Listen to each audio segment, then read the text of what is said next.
शप क्षर है, क्षर माने नाशवान।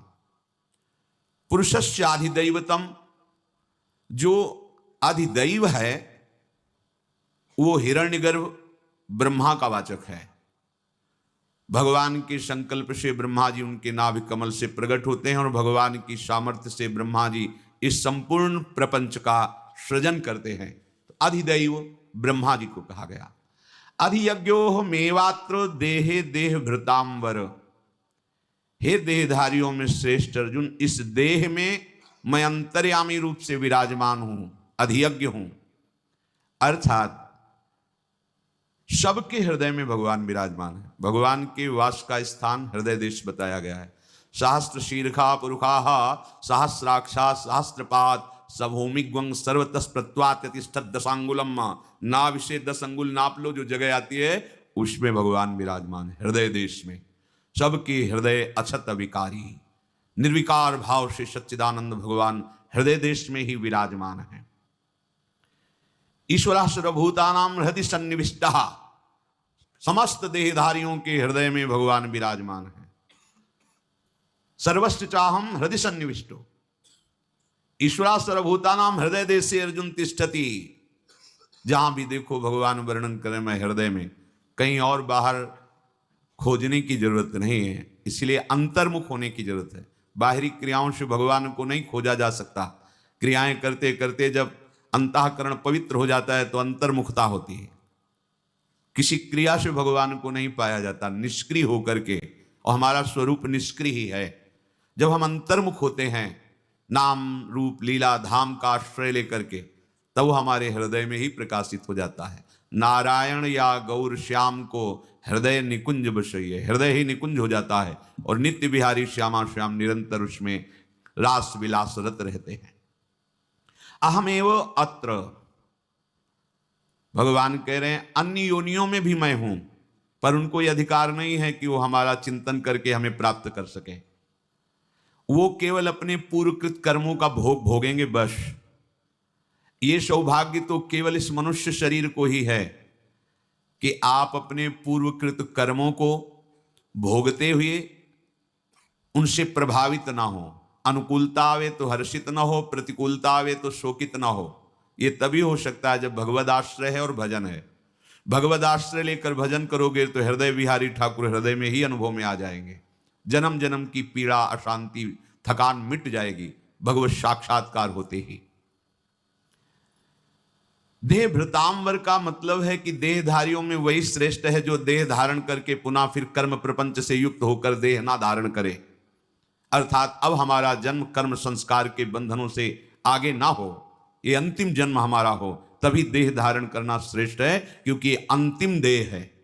83,99,999 योनियों के बाद ये मनुष्य योनि है।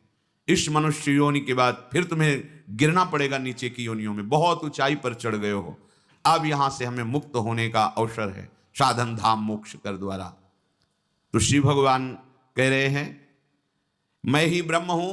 पहले तो अलग अलग वर्णन किया, मैं ही ब्रह्म हूं, मैं ही अध्यात्म हूं, मैं ही कर्म हूं, मैं ही अधिभूत हूं, मैं ही अधिदैव हूं, मैं ही अधियज्ञ हूं।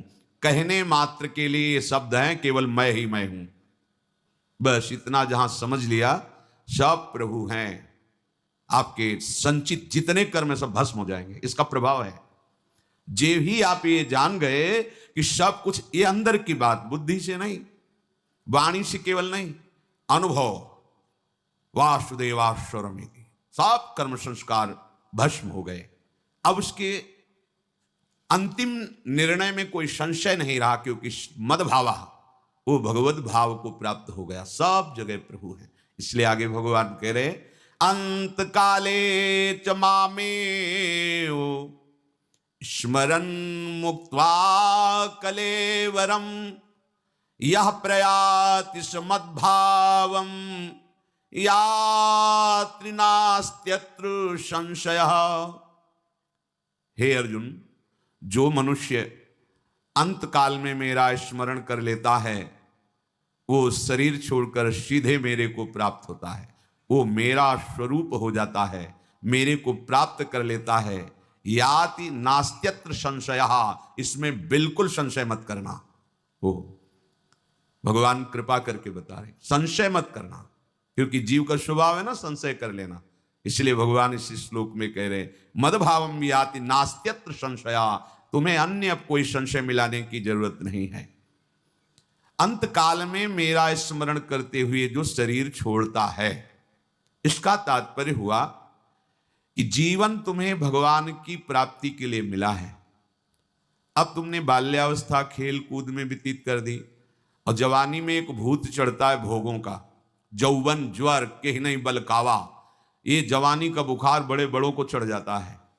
बड़े बड़ों का तात्पर्य है बड़े अच्छे साधकों को भी ये बुखार परमार्थ से भ्रष्ट कर देता है। जवानी चली गई, प्रमाद स्थिति में कुछ भी परमार्थ किया नहीं। अब उसे सत्संग के द्वारा पता चला कि अरे इस जीवन को तो मैंने नष्ट कर दिया, और इस जीवन का उद्देश्य है भजन करके भगवत प्राप्ति करना। तो अब जितना समय तुम्हारा बच रहा है उतना समय प्रभु में लगा दो, तुम्हें संशय करने की जरूरत नहीं, भगवत प्राप्ति हो जाएगी। ये बात समझ लो। ये बहुत छूट दे रहे हैं भगवान की अवस्था। अब क्या करूं, अभी चांस है, अभी भगवत प्राप्ति हो सकती है। अभी आप संकल्प करो, दृढ़ निश्चय करोगे, अब नहीं, आप केवल भगवत प्राप्ति। अब बस एक ही सौदा होगा, प्रभु से मिलना। अब अपनी श्वासों का सौदा भोगों के चिंतन में नहीं देंगे। बस अपने को असमर्थ समझकर मेरा आश्रय लेकर जीव ही मेरे भजन में लगेगा, तो चाहे जितने मिनट हो उतने में भगवत प्राप्ति हो जाएगी। बहुत बड़ी छूट है ये, भगवान की तरफ से बहुत बड़ी छूट है। मामेव स्मरण, यदि ये बहुत अंतर की बात है, कोई आपके आसपास जीव मर रहा हो या कोई शरीर छोड़ रहा हो, मनुष्य शरीर, बिल्कुल आपके परिचय का नहीं, बिल्कुल आपको किसी भी तरह से वहां नहीं जाना चाहिए, ऐसा भी हो तो भी जाए, और वहां कोई सुने ना सुने उसके कान में पहुंच जाए, इतनी दूर से भी आवाज दे दो, राधा राधा राधा राधा, बस चले आओ। यदि वो मरणासन में पड़ा है, भले 50 घंटे बाद मरे, क्योंकि अब वो कुछ कर नहीं सकता, उससे अब कोई पाप कर्म होने वाले नहीं, और उसके कान में पहुंच, जो कहने का है वही सुनने का है, बराबर फल मिलता है। इसीलिए भगवत चर्चा जो करते हैं, जो गति उनकी होती है वही भगवत चर्चा सुनने वालों की होती है। कथन श्रवण का एक ही फल है, कोई अंतराय नहीं। ऐसे ही जो भगवत भक्तों की, गुरुजनों की, हरि की निंदा करते हैं और जो सुनते हैं, दोनों यमपास में ही बांधे जाते हैं, दोनों का एक ही फल होता है। सुनने, अगर वो सुन रहा है और आपके मुख से राधा नाम पहुंच गया, इससे जो आपको लाभ मिलेगा, त्रिभुवन में कोई भी दान पुण्य इसके बराबर नहीं, क्योंकि उसका अंतिम सुधार दिया आपने, तो तुम्हारा अंतिम सुधर जाएगा। कोई भी कुत्ता है, कोई भी जीव मर रहा है, श्रवणेंद्री तो है ही ना सबके पास, वो समझ नहीं रहा, पर राधा, और शरीर छोड़ेगा तो भगवान को प्राप्त होगा, प्रभु को प्राप्त होगा। ये सबकी समझ में आएगी नहीं बात, जीवन उसका सार्थक हो जाएगा, चाहे पशु हो, पक्षी हो, कोई हो। अंतिम, अगर कहीं आपको ऐसा अवसर मिले तो ऐसा करना। पूज्य राधा बाबा के चरित्र में आता है, अवध धाम दर्शन करने के लिए गए, तो प्रवेश करते ही अवधपुरी में उनको एक ऐसा पशु दिखाई दिया जो गधा, कई जगह से उसे कौआ कुत्तों ने काटा था, घाव था, जबाने से कि तड़प रहा था। संत का हृदय परम दयालु, दया से भरा होता है, माँ की तरह होता है। बैठ गए, देखा लाखों मक्खियां भिनभिना, अपना अचला उतारा, उसके घावों से मक्खियां हटाकर उड़ा दी।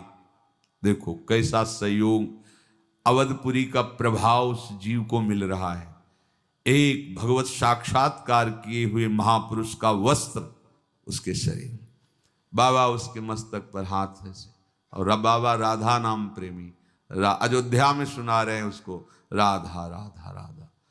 भाई जी थोड़ी थोड़ी देर में जानकारी करते थे बाबा कहाँ हैं, क्योंकि बाबा कभी भी भाव दशा में खड़े हैं तो खड़े, कई बार ऐसा देखा गया, धूप में खड़े खड़े, कहाँ जा रहे हैं कोई शुद्ध नहीं, तो बाबा उनकी देख रेख, भाई जी इनका बाबा कहाँ है, अब सब बाबा कहाँ है?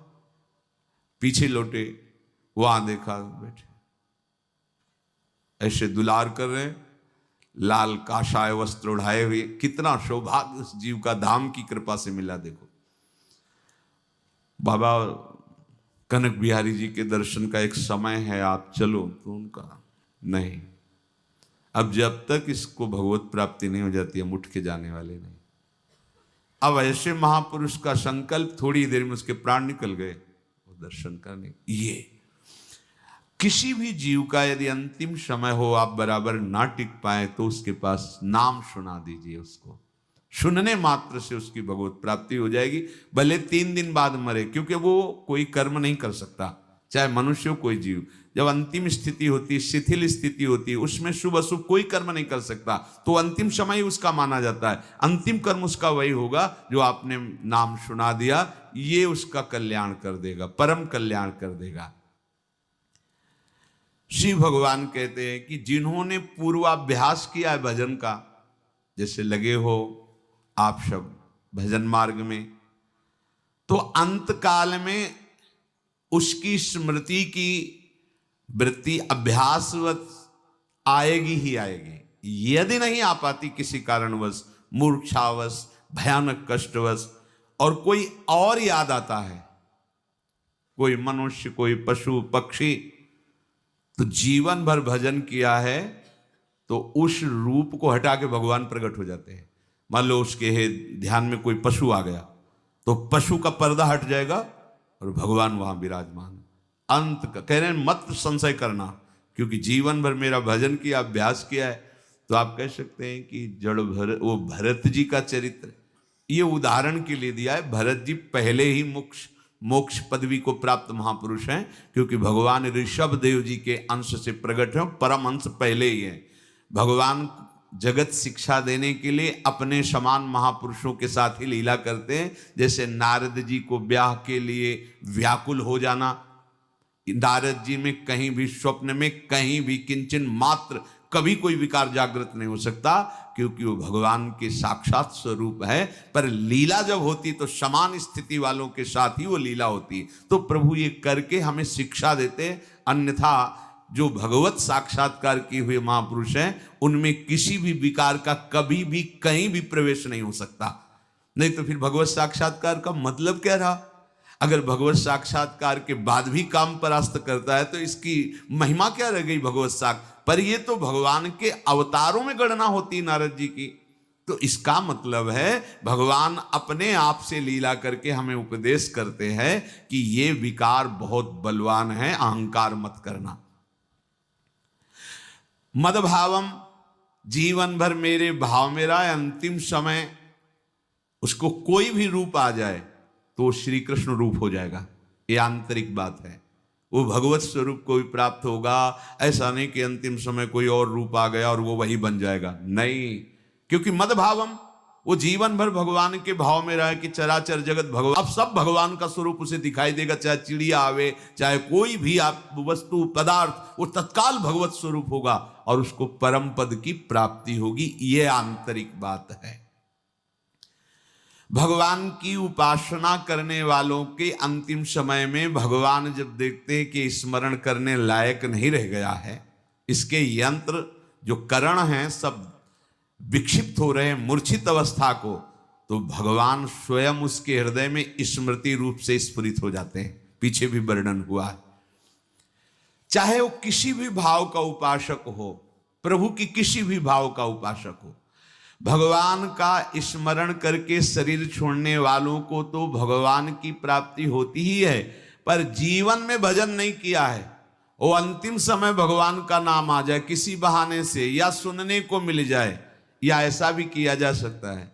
इसीलिए जब किसी का शरीर छूटता हो, अगर आंख खुली हो, देखने लायक हो, तो भगवान की छवि दिखानी चाहिए। देखो देखो, ये प्रिया प्रीतम है, ये श्री कृष्ण है, ये देखो किशोरी जी हैं। अगर एक बार देख लिया और उसकी स्मृति काम कर रही तो, नहीं तो देखो ये श्री कृष्ण, अगर सुनाई दिया तो भगवत बहुत बहुत छूट दे दी भगवान ने। ऐसा करना चाहिए। आपके अड़ोस पड़ोस में, रिश्ते नातेदारों में, या चलते फिरते किसी भी जीव की यदि ऐसी दशा दिखाई दे तो आप उसे नाम दान कीजिए, इससे बड़ा कोई दान नहीं। उसे भगवत साक्षात्कार हो जाएगा यदि आपने उसे नाम दान कर, नाम सुना दिया, वो भगवान को प्राप्त हो जाएगा। और जिसने केवल माया गुणों से संबंध रखा है, भोगों से संबंध रखा है, कभी भगवान के भक्तों का संग नहीं, कभी भगवत कथा नहीं, कभी भगवान नाम जप नहीं, कभी भगवत धामों की यात्रा नहीं, तो उनको ऐसा संयोग ही नहीं मिलेगा कि कोई उन्हें नाम सुना दे या और प्रभु की छवि को देखकर अटक जाएं, ऐसा उनको संयोग। इसीलिए डरते रहो भाई, ये जीवन व्यर्थ ना जाए। भगवान ने विशेष छूट दे दी है मरणासन व्यक्ति को। वो कैसा भी आचरण वाला जीवन में रहा हो, कैसा भी भाव वाला रहा हो, कैसे भी जीवन व्यतीत किया हो, यदि किसी भी कारण से अंतिम समय मेरी याद आ जाए तो उसे भगवान कह रहे हैं मेरी ही प्राप्ति होगी, इसमें कोई संशय नहीं। जीव का कल्याण हो जाए, यही मनुष्य शरीर का प्राप्त करने का उद्देश्य है। मनुष्य शरीर लेना उसका सफल हो गया। और जो बिना अपना कल्याण किए यहां से जाता है तो उसकी बड़ी दुर्गति होती। पहले तो उसको इस बात का दंड मिलता है कि तुम्हें इतना बड़ा दुर्लभ मनुष्य शरीर दिया गया और यह शरीर दिया गया कि तुम भगवत प्राप्ति कर लो, तुम्हें सारे विधान बना दिए गए भगवत प्राप्ति, फिर भी तुमने प्रमाद किया, अब इसका दंड भोगो। तिर्यक योनियों में नारकी गतियों को वो जीव प्राप्त होता है। सब भगवान का स्मरण कर सकते हैं क्योंकि स्मृति सबके है। कोई भी समय तुम्हारा खाली न जाने पावे, तभी तुम्हारा अभ्यास बनेगा अंतिम समय भगवत स्मरण का। और पता नहीं वो अंतिम समय कब है, जिस समय हम खाली उसी समय हमारा शरीर छूट जाए। इसलिए डरते रहो, निरंतर भजन करो। इतने वर्ष, इतने महीने, इतने दिनों के बाद मृत्यु आएगी ऐसा तो है नहीं। गर्भ से लेकर के वृद्धावस्था तक कभी मर सकते हो, जन्मते ही मर सकते हो, कुछ दिनों में मर सकते हो, वर्ष में मर सकते हो, पता नहीं कब। तो हमें हर समय भजन का अभ्यास करना चाहिए।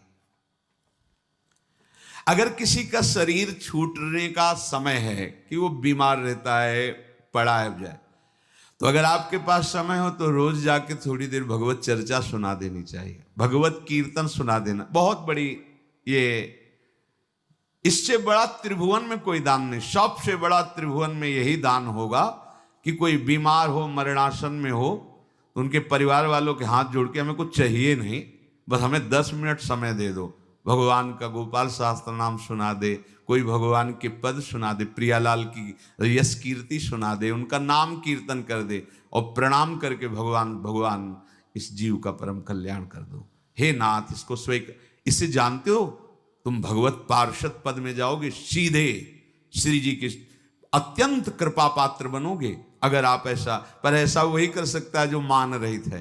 तो नहीं नहीं चलो हमारे यहाँ, ये सब क्या है, वो बीमार पड़े तुम यहाँ हल्ला मचाने आ गए, ऐसा भी डांट लग सकती। अपने को डांट की परवाह नहीं करनी, अपने को उस जीव का कल्याण हो जाए इस भावना से।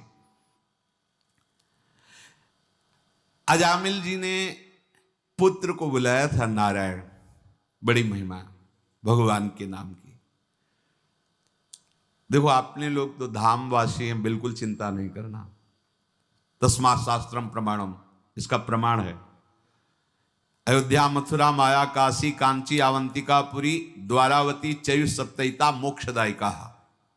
ये मथुरा मंडल, काशी जी, अयोध्या, द्वारिकापुरी, कांची, मायापुरी, अयोध्या, इनमें अगर शरीर छूटता है तो किसी भी भाव में हो वो भगवान को प्राप्त होगा। जहिरेनु पर मरिबो मंगलाय, ये 84 कोस ब्रजभूमि माथुर मंडल, यहां अगर शरीर छूटता है तो निश्चित श्री कृष्ण को प्राप्त होता है। इसमें कोई गणित लगाने की जरूरत नहीं कि अंतिम समय उसको क्या स्मरण आएगा। अंतिम समय, या इसमें लिखा है, जब कोई इन जगहों पे प्राण छोड़ता है तो वहां के अधिष्ठात अंतिम समय उसकी स्मृति में आकर के, तभी हम एक बार इस धाम में बोला था कि जब वृंदावन में कोई शरीर छोड़ता है तो वृंदा सखी की प्रेरणा से कोई ना कोई सखी आके उसके हृदय में प्रियालाल की स्मृति जगा दे, राधा राधा। बोले कहाँ लिखा? हमको हमारी छाती में लिखा है। क्योंकि कुछ बातें ऐसी होती हैं जो हृदय में स्फुरित होती है। ये ग्रंथ बड़े सूक्ष्म हैं, आपकी पहुंच नहीं। पढ़ लो, कहीं ना कहीं लिखा होगा, और नहीं है तो लिख लो, फिर पढ़ लेना, लिख लो, वही होगा। इनसे काशी का वर्णन है कि काशी में चाहे कोई छोटा सा भी जीव मर रहा हो तो भगवान शिव से तारक मंत्र सुनाते हैं। अपने अपनी पुरियों के अधिष्ठात्र जो देव हैं, वहां के वासियों का परम कल्याण करने के लिए अंतिम समय चाहे जो भी जीव हो, इसीलिए तो कहते हैं वृंदावन के नाली का कीड़ा बना दो। श्रीपाद प्रबोधानंद जी, हरिराम व्यास जी कहते हो मन वृंदावन को श्वान, कुत्ता बना दो हमें वृंदावन का। आप जानते हो कुत्ता और नाली का कीड़ा का क्या स्वरूप है, लेकिन वो धाम का है। क्यों? अंतिम समय किशोरी जी की कोई न कोई सखी आकर के उसको ले जाएगी निकुंज में। अगर नाली का भी कीड़ा है तो भी वो निकुंजवासी होगा, ये महिमा है। उस जगह उसकी जब मृत्यु होती तो वहां का वायुमंडल और वहां के अधिष्ठात्र देवता उसका कल्याण करते हैं। तो हमारे यहाँ के अधिष्ठात्र देवता हैं युगल सरकार, प्रिया प्रीतम, वृंदावन का महल है और यहाँ का वायुमंडल सब प्रेममय है। भला यहाँ की किसी कल्याण की क्या? यहाँ तो घर घर भटकत मुक्ति बावरी कमल ही को बतलावे, पर निष्ठा हृदय में आ जाए। अंत काल में कैसी भी भयंकर भयभीत वाली स्थिति हो, पर यदि धाम का वासी तो उसे भगवत प्राप्ति होगी। बस निर्भय हो जाओ, निर्भय हो के पापाचरण की तरफ नहीं, भजन की तरफ बढ़ो। वृंदावन बस के इतनो बड़ो सयान, जुगल चरण के भजन बिन निमिष न दीजे दान।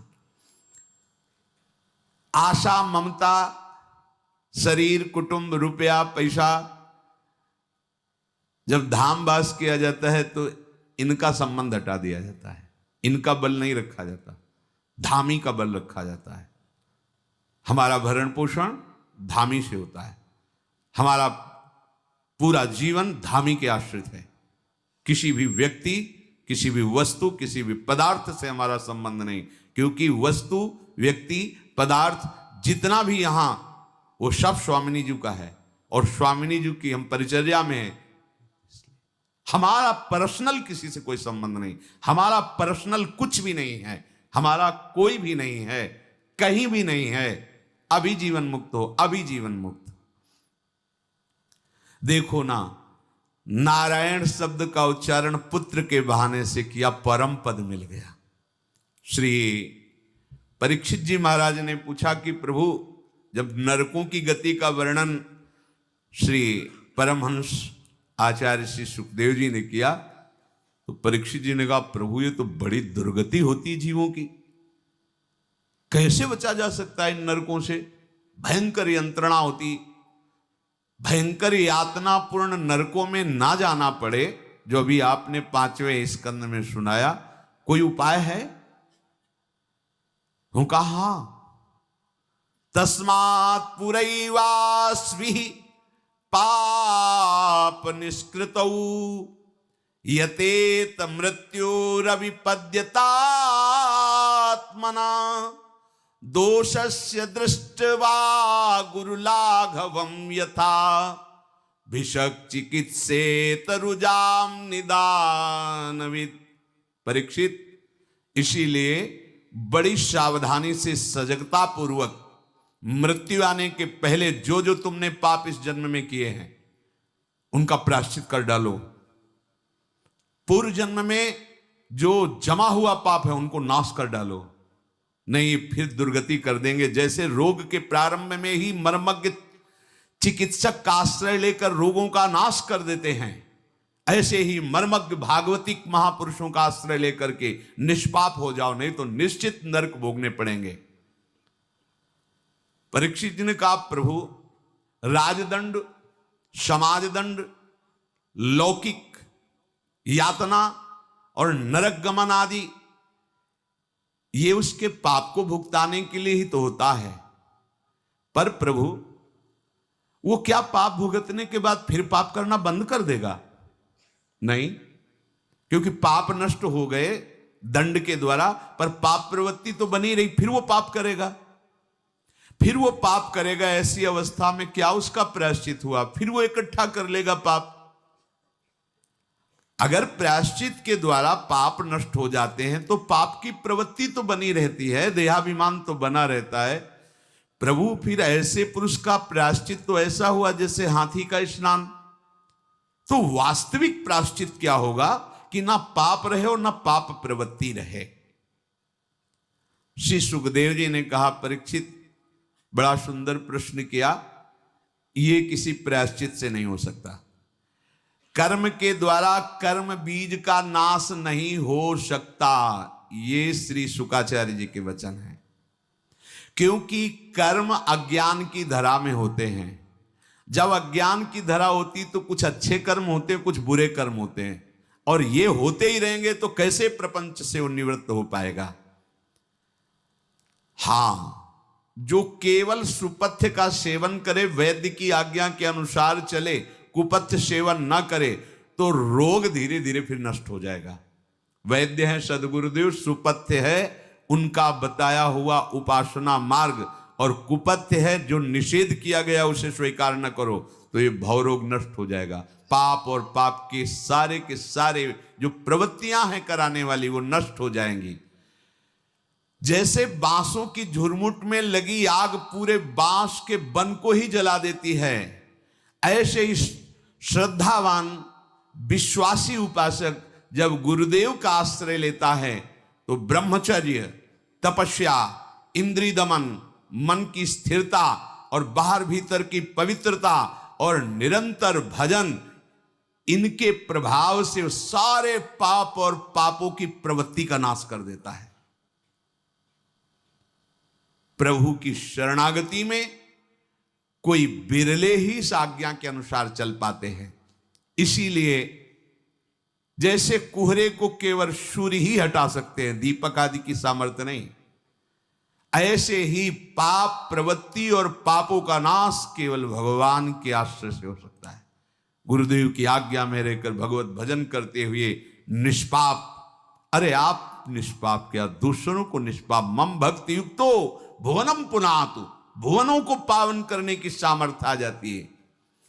पापी पुरुष की जैसी शुद्धि हरि को आत्मसमर्पण करने से और भक्तों का संग करने से होती है, वैसी किसी भी तीर्थ, अवगाहन या तपस्या आदि से नहीं होती है।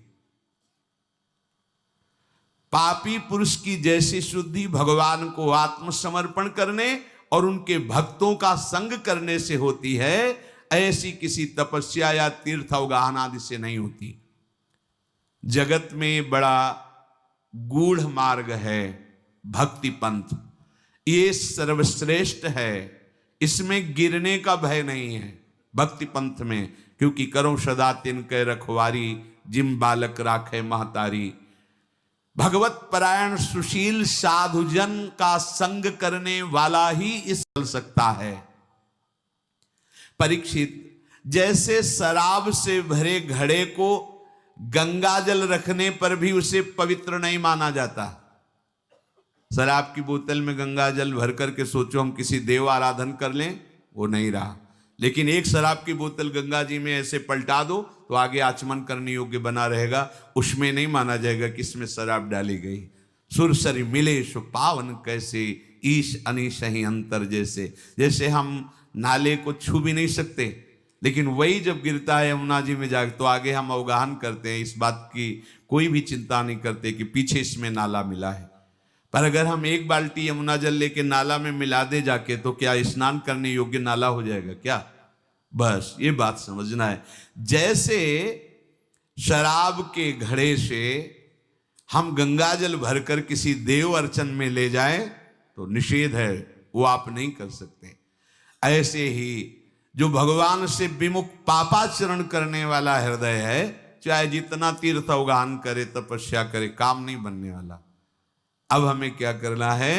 हृदय को ही दे देना है। वही घड़ा फेंक दो गंगा जी में। अब वो ऐसा थोड़ी होगा कि इसमें घड़ा फेंक दिया गया अब गंगा स्नान नहीं हो सकता। नहीं, सुरसर मिले सो पावन कैसे, अर्थात अपने हृदय को आत्मसमर्पण कर दो। भगवान के भक्तों के चरणों में वो परम पावन हो जाए।